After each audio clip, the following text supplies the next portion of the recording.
2.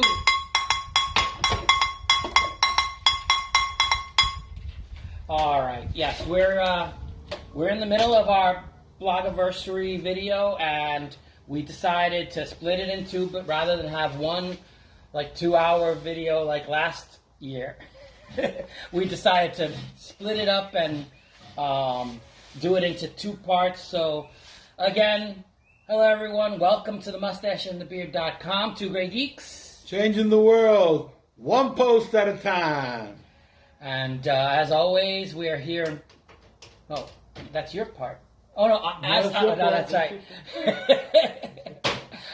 I am the Mustache. I am Louis Matos, and happy to see you. And as always, I'm here with my best buddy, Junior Figueroa, a.k.a. The Beard, coming to you live from sunny Puerto Rico. Yes. Where we now have power. Like they just recently discovered electricity. Okay?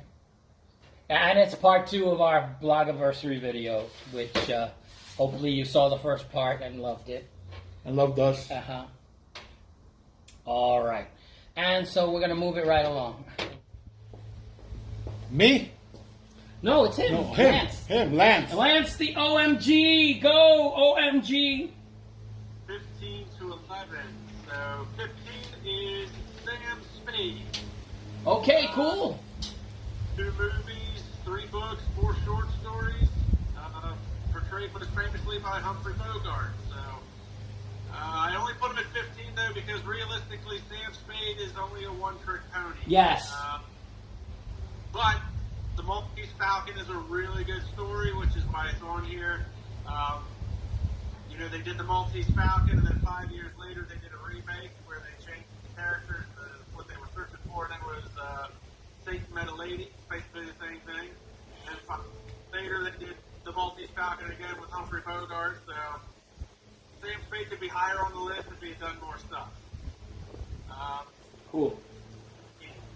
Madeline Hayes from Moonlight. Yay! 7 episodes, 5 seasons, and as, Louis said, Addison's her partner, and realistically, the show was really for the time, it was crisp, it had sharp dialogue, a mix of mystery, sexual tension between Hayes and Addison, and, it made Bruce Willis a household name, and more importantly, it brought Sybil Shepherd back into the limelight after a decade absent, so... Nice. Kind of sticking with the 80s female theme. At 13, we've got Laura Holt from Remington Steele. Yay! 4 episodes over 5 seasons. Holt was smart and interesting and independent. An unmarried, modern career woman for the time that a lot of women couldn't identify with. And she's the one who really started the agency, and nobody wanted to hire a woman as a private eye, so she got Pierce Brosnan as Remington Steele as a Geist, and it's kind of funny. There always seemed to be like a power struggle as to who was in charge of not only the agents, but who was in charge of the relationship. But we all know Laura Holt was the boss. As they usually are. Right. Number 12, I did Nancy Drew. Just Nancy Drew. She's been around for 90 years. What can I say? That's true. She could be higher up on the list because of the longevity of the character, but me personally, I find it hard to get invested into a female teen detective series, so I ranked it out just outside the top 10. And number 11, I actually did watch this one. I really liked it, but it was Mike Hammer. Oh, yeah. 13 standalone novels, 4 standalone short stories, 5 films, 7 made-for-TV movies, 5 TV shows, audiobook, portrayed most famously by Stacey Keach. And Hammer isn't just a hard-boiled PI, he's a hard man. Yeah. The books are often written in first person, so it leaves little to the imagination as far as how violent he can be. Seems to have a general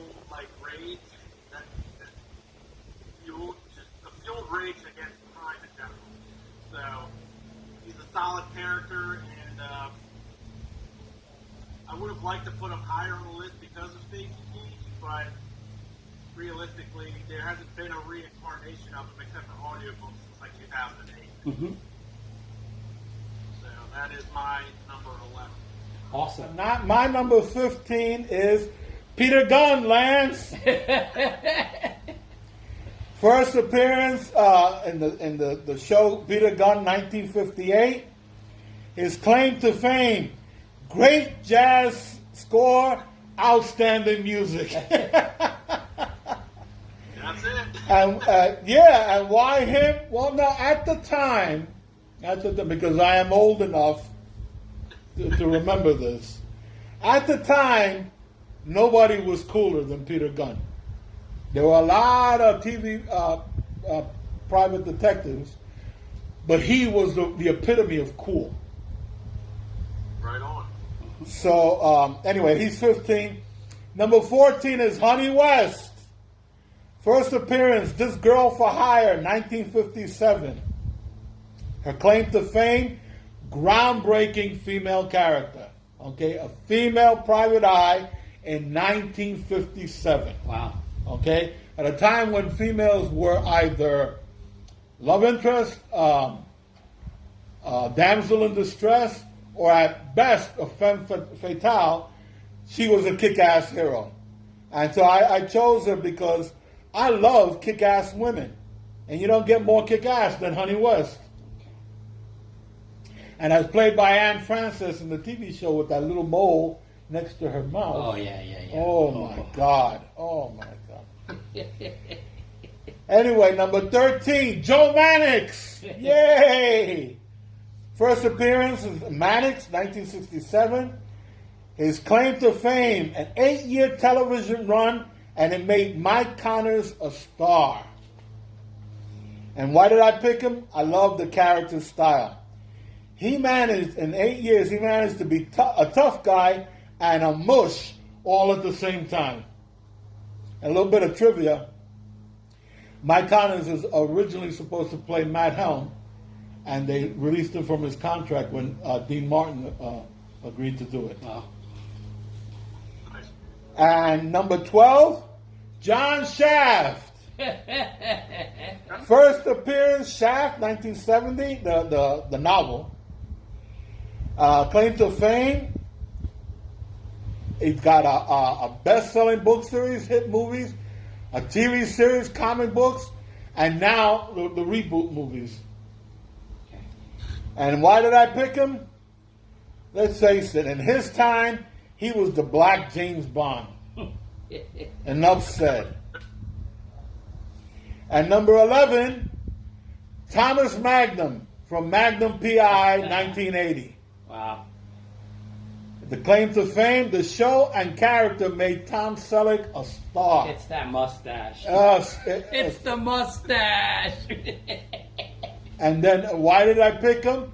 An exotic locale, a hunky hero, comedy, drama, action, and dogs.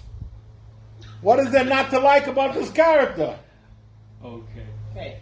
My number 15 was Frank Cannon. TV series 1971 to 1976.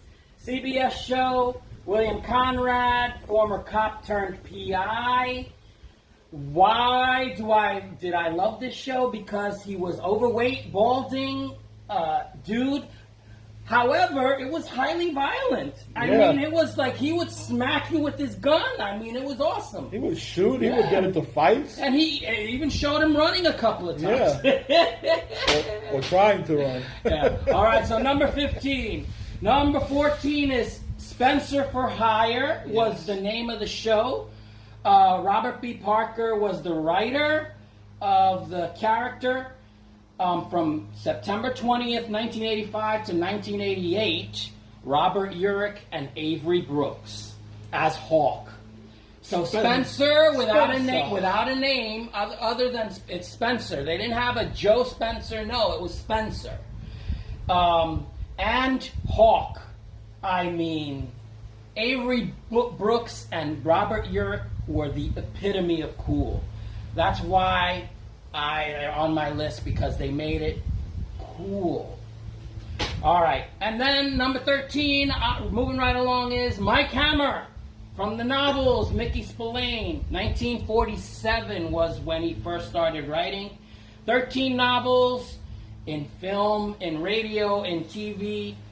Why is Mike Hammer on my list? And it is exactly like Lance said. He was truly the first mega-violent detective who narrated his own fights. I punched him in the nose, and I could feel it crack. I knew I had broken it. Saw the blood gushing from... I mean, it was just like... I mean, he's fighting the dude, and he's telling how much he's kicking his butt. So, absolutely, Mike Hammer, awesome. Number 13. So, number 12 is V.I. Warshawski.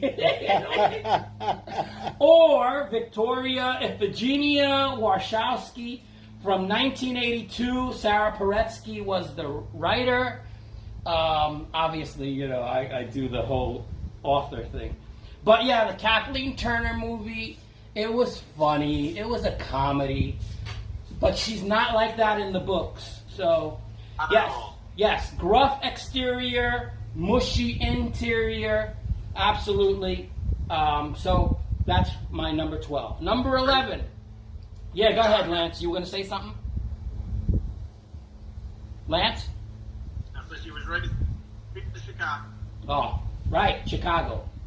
All right, and then my number 11 is, this one nobody's mentioned yet, Dan Tanner from Vegas, the Vegas the TV show, 1978, 1981. Robert Urich again, with Phyllis Davis, Tony Curtis, and Judy Landers. Judy Landers. Okay, but yeah, it was a Vegas, so of course they showed cleavage, which was a lot of Judy Landers. Yes, Judy Landers. Lance, he's drooling. We're back in the top 10 now. Yes. Number 10 for me was Benoit Blanc. Yay! Awesome. I put him in the top 10 because Knives Out is still fresh and they've got the sequel coming out, so it's still kind of on everybody's mind. Mm-hmm. You know, it's probably the best modern interpretation we've had since Clue. Yeah, I agree. He's perceptive, he's calculated, and nothing seems to go unnoticed by him. So, number 9 is Jack Reacher. And I know he's not necessarily a private eye, but you can't overlook the guy's deductive skills. 26 novels, 2 movies, and currently a TV show on Prime, portrayed by Alan Ritchson, who is like one of my all-time favorite actors. Yeah. I saw a video you made. You know, he's a grizzled Army vet, military police, and he's always on the side of right, and his mental and physical capacity are next to none. He's like the closest thing we can get to an actual superhero. Yeah. And number 8, Thomas Magnum. Yay! PI, 162 episodes over 8 seasons on CBS.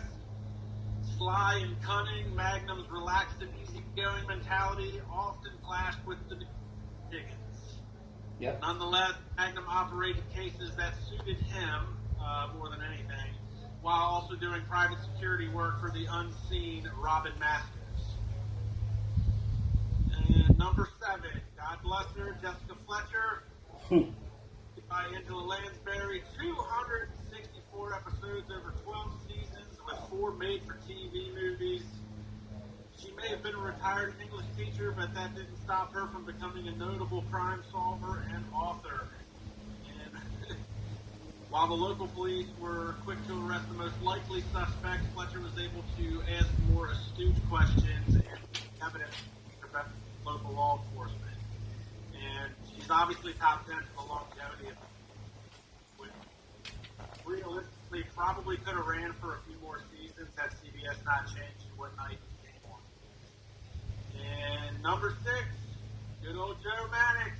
Yay!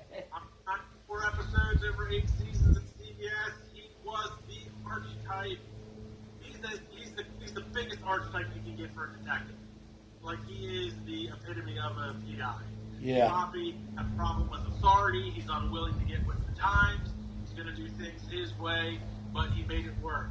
And the show, realistically for the time, it did focus on some topical episodes that were do with like PTSD or racism against Hispanics and blacks. It wasn't a total narrative of the show, but it was one of the few shows at the time that would try and kind of hone in on that periodically. So, and it's Joe Mannix. You can't go wrong with that. Awesome. So that's 10 to 6. 5 more to go. Awesome. Okay, I'm gonna go over by one because I'm doing the ones that are partners. Okay. Okay. First, I'm going to do number 10 is Philip Marlowe. First appearance in the novel The Big Sleep, 1939. Chandler. Raymond Chandler. His claim to fame: the epitome of a hard-boiled detective with a heart of gold. That was Philip Marlowe's thing, and it clashed with Spade. Yeah, it clashes with Spade. It clashes with Hammer, right? A lot of more modern detectives like Lou Archer are of cut from that same cloth. The tough guy with a heart of gold. Why him? 3 of my favorite all-time actors, Humphrey Bogart, Robert Mitchum, and James Garner, have all played Marlowe in movies, and I loved all of them. Awesome. Okay? Makes sense. Although my favorite is Robert Mitchum. I really like Robert Mitchum's take on Philip Marlowe. Okay, then 8 and 9 are Remington Steele and Laura Holt. Okay? Okay. First appearance, Remington Steele, 1982. Claim to fame, let's face it, the star went on to play James Bond. And why him? Why them? This is my absolutely favorite television private eye series. My favorite. It barely squeaks by Magnum PI, which I absolutely adore, and also Mannix. I absolutely adore Mannix and Moonlighting, but it does squeak by them. This is my favorite. And last, it's 5, 6, and 7. It's Jack Packer, Doc Long, and Reggie York from the radio show I Love a Mystery. First appearance, The Case of the Roxy Mob in 1939. I am a huge fan of this radio show, and I talk about it all the time, and I listen to every episode that I can. Its claim to fame is wonderfully exotic high adventure. It was pulp adventures. I mean, they were globetrotting. There was a mystery. Don't get me wrong, but and there were private eyes, the A1 detective agency. But they would be super strong henchmen. There were werewolves. There were vampires. I mean, it was exotic high adventure. And why'd I pick them? Because this type of period piece, suspense thriller, appeals to me in a huge way. It's pulp. Yeah, and I very love pulp. pulp. Yeah, I very love pulp. And so that's why I love this show and these 3 characters. A little bit of trivia. Reggie York was played by Tony Randall. A very young Tony Randall played Reggie York on radio. And that's it. Cool. Excellent. All right. My 10 through 6 are starting with, I think he's been said before, Tom Magnum, yes. from Magnum PI. The TV show, yes, cracking the top 10. Hawaii setting, the 8 seasons, 1980 to 1988, Tom Selleck, and his mustache, okay? You can't have a show that's going to be a hit without a mustache. Oh, what? Says the mustache. Yes, says the jerk. Oh my God. Okay, so why? Long-running show, and also there's a reboot. So yes, excellent. Okay, moving right along to number 9. The Charles Townsend Agency with Charlie's Angels, 1976 to 1981. There were 5 seasons of Kate Jackson, Farrah Fawcett, Jacqueline Smith, and then Cheryl Ladd, Shelley Hack, Tanya Roberts. Why are they on my list? Because they also, not only was it a fun show, it didn't take itself too seriously. No, there was it was a fun show. Yeah, there was a lot of TNA kind of thing. Reboots and different versions in different countries. So it's not just the U.S. version. Right. There are, Telemundo has its own version, the German version, there's a Taiwanese version. So yeah, it's worldwide, baby. All right. Number 8, is Barnaby Jones. Yay! TV show that was already mentioned. Buddy Ebsen, 1973 to 1980. The first episode was a crossover with Canon. So that was great that they were both in the same universe. And if I recall correctly, the shows were back to back on certain nights. It might have been. I don't remember. Yeah. So we're going back to 70. Yeah. Yeah. All right. So I enjoyed the show in reruns and an older man running sometimes, and he would enter the bar and he would order milk. Yes. So yes, that was very cool. In the first episode, him and Cannon go to eat in a fast food place, and Cannon tells him, "How could you eat that stuff?" He said, "I can eat anything with a glass of milk." Yeah, and Cannon's the one telling him, "How could you eat that?" How could you eat that? All right, so that was my number 8. Number 7 is, of course, she's going to be on my list, Kinsey Milhone from the book series, the Alphabet series. You love that series. A is for Alibi, and then 25 book series, starting in 1982 to when she passed away. May she rest in peace. Sue Grafton. And so, why is it on my list? Because on the outside she's noir, but on the inside she's a woman, and she's kind of nuts. And I mean it in the best possible way, ladies. Number 6 is Tommy and Tuppence, Thomas Beresford and Prudence Crowley, Nee Crowley, and then who became Beresford as well. 1922 from the Lady of Mystery, Agatha Christie. And an unemployed. 2 adventure seekers are unemployed, and they talk to each other, and suddenly they're partners in crime.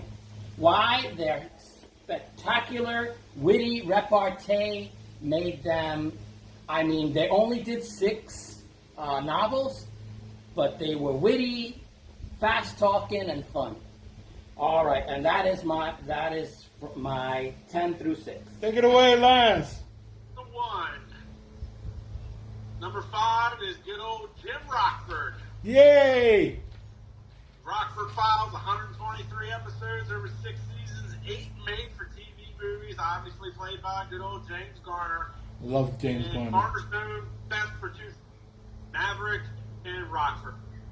And they pretty much go hand in hand. Rockford was pretty much a modern day interpretation of Maverick. Smart, blue-collared, preferred talking his way out of trouble as opposed to throwing fists. Rarely ever carried a gun. He tried working on cold cases or missing persons, things that weren't necessarily a part of an open investigation, so he could avoid trouble with the police. So, great show. Plus, the car. You gotta have the car. Number 4. From USA. Say that again. We lost you there for a second. Go ahead. Say that again. Number 4 is Monk. Okay. Oh, Monk. Yep, 125 episodes over 8 seasons on USA, played by Tony Shalhoub. Monk was interesting. That was it was trying to capture a younger audience with a little bit of a comedic flair, but Monk had OCD and 312 different phobias after his wife was killed in a car bomb and he lost his mind. He was a detective for the San Francisco Police Department, lost his job, but nonetheless, he was still working with them. And, you know, the cool thing about that show is it really allowed Tony Shalhoub to, it allowed him to spread his wings from his career and go from wings. Number 3 is going to be the Hardy Boys. The Hardy Boys. And much like Nancy Drew, they've been around for 90 years, numerous shows, books, and obviously there were some crossovers with Nancy Drew. But I put them higher up on the list because they dealt with stuff that was a little bit more, you know, they dealt with stuff that actually involved like violence and murder, and in some cases international espionage, where Nancy Drew, that series didn't tend to cater to those things. But realistically, I mean, the Hardy Boys and Nancy Drew, they're kind of like peanut butter and jelly. You almost can't have one without the other. Yeah, I agree. So number 2 is my personal favorite. It is Sean Spencer from Psych. Psych. 120 episodes, 8 seasons, 3 video-on-demand movies portrayed by James Roday Rodriguez. Sean Spencer is the beauty of Psych is that Sean Spencer is not a psychic at all.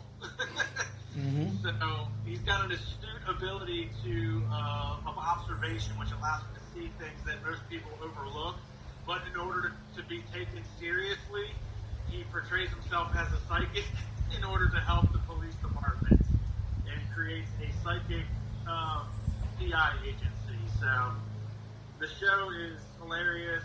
The character is played perfectly by James Roday, and it's just got 70s to 90s pop culture references spread throughout the show that I pick on all the time. And then number 1, I mean, of course, it's going to be Sherlock. Okay.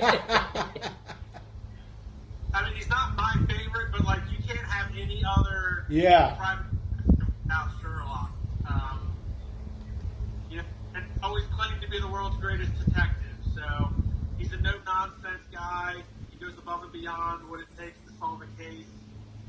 Often obsessed with solving the case for his own sheer curiosity more than anything else, and does not want to be outdone by anybody. So when it comes to PIs and detectives in general, he is the alpha, he is the omega. He's always going to be number 1 no matter what. Okay. Cool.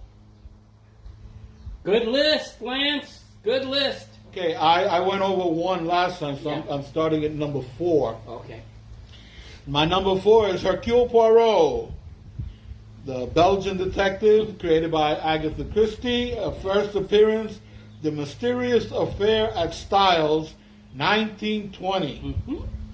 His claim to fame, in terms of notoriety, he is second to Holmes, but in terms of being parodied, he actually beats Sherlock Holmes. And why him? Agatha Christie is a genius. And she has a genius for turning mysteries over on their heads. And no place does she do that more than with Hercule Poirot. Murder on the Orient Express, where everybody is the killer.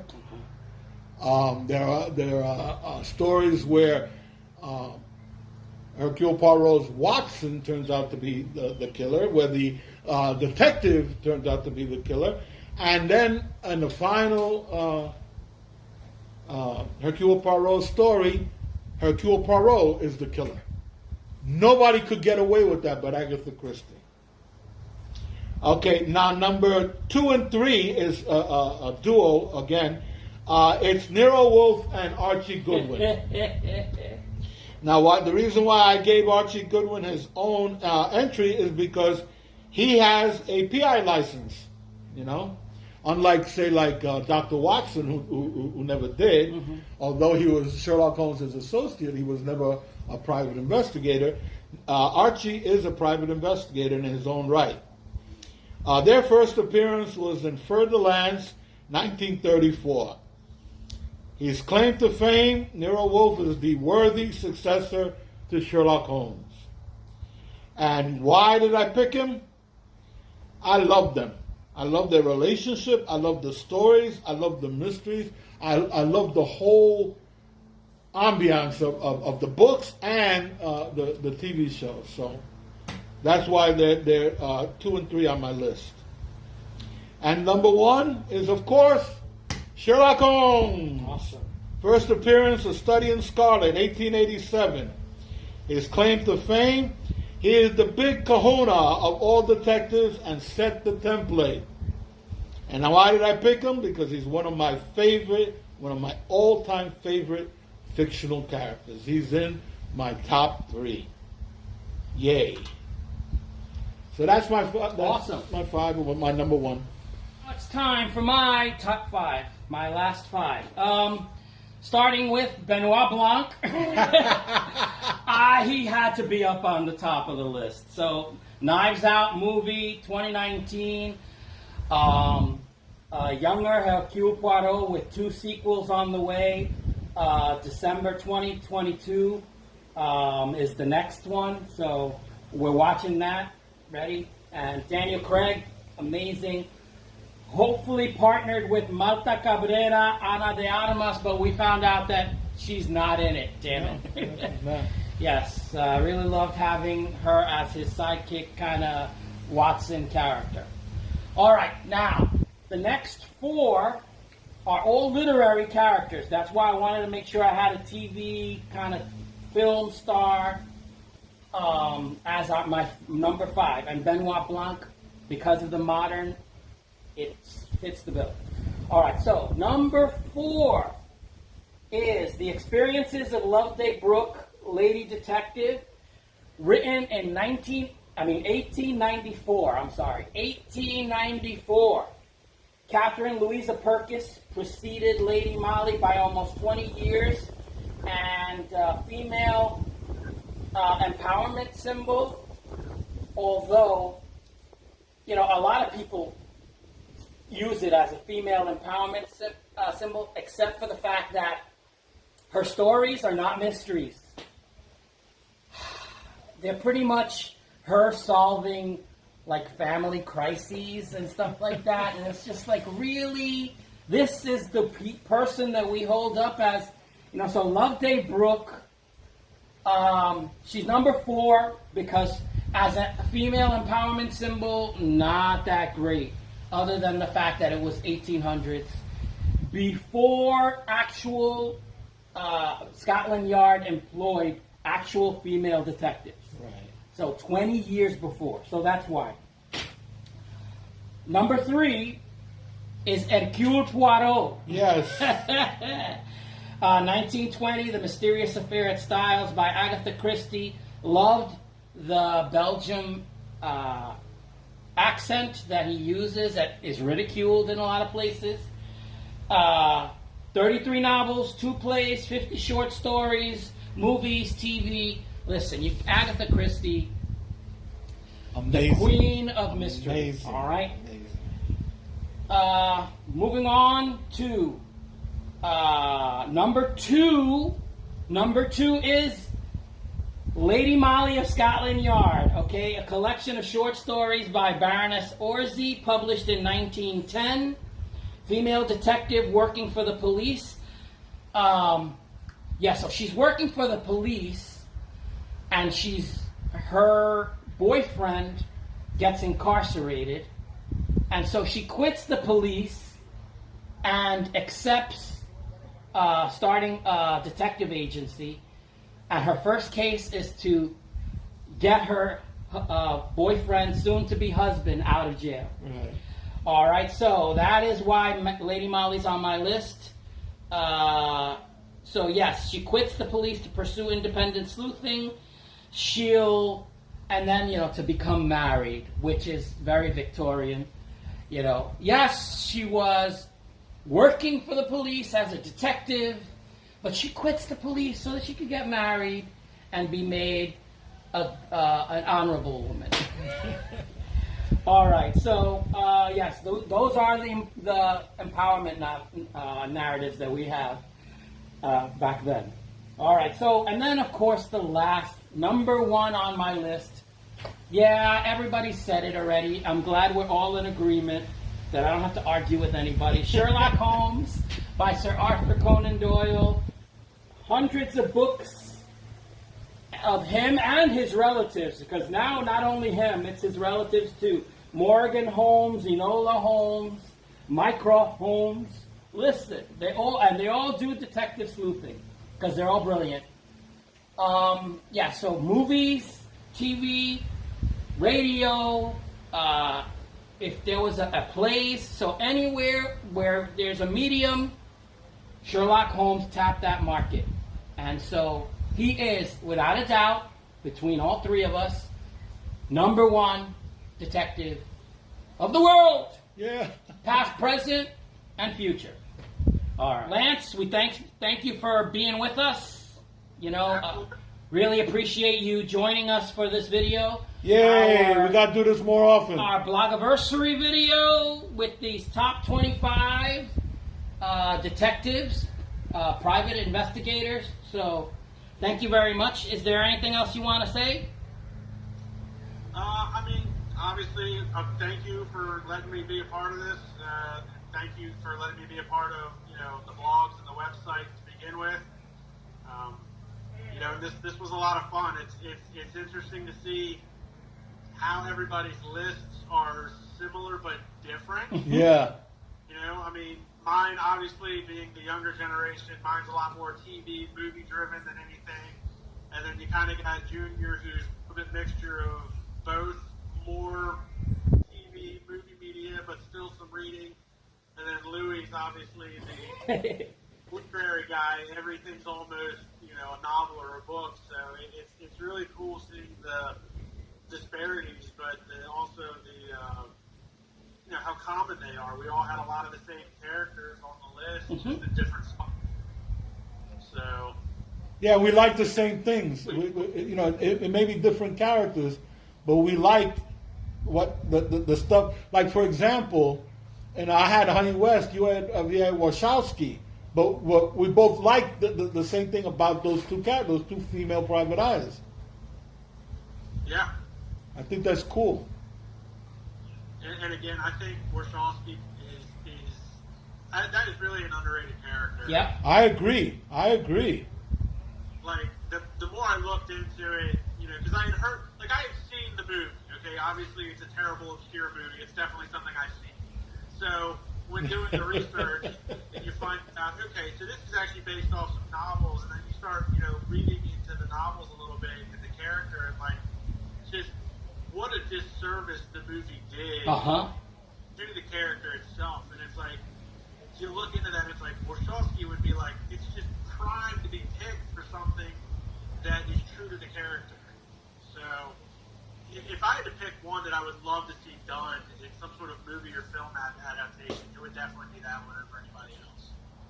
Well, Lance, that means that we need to become producers. we need to become producers. Next on my list. It's on your bucket list, right? Before you kick the bucket, you're going to produce your own movie. But I do appreciate you guys letting me be a part of this. And, Lance. Yeah, thanks for taking some time out of work because we know this is your lunch hour, so we appreciate that. He's not actually, not to get you in trouble. He's not actually, on work time. This is now his lunch hour. Right. Lance, thanks a lot, man. Love you. Absolutely, guys. All right. So as we end up ending our third Blogoversary, we wanted to be serious for a few seconds, just for a few seconds, though. Yeah, because it's out of character. We want to thank Lance for having joined us. Yes. Lance, the obscure movie guy, the OMG, as we call him. And for the contributions he's made over the past year. He provided his own list of top 25 favorite private detectives, just as we did, and through our various media. And so we wanted to make sure that you all know that we thanked him very much. He took time out of his lunch to go to talk to us for an hour. He sacrificed his lunch hour to work with us. All right. And so, as always, when we sign off, we say thank you for watching. Thank you. Thank you for this year that you gave us. Even though, it had its challenges, it is always a great thing to be in front of you, sharing the things that we love. We say see you later.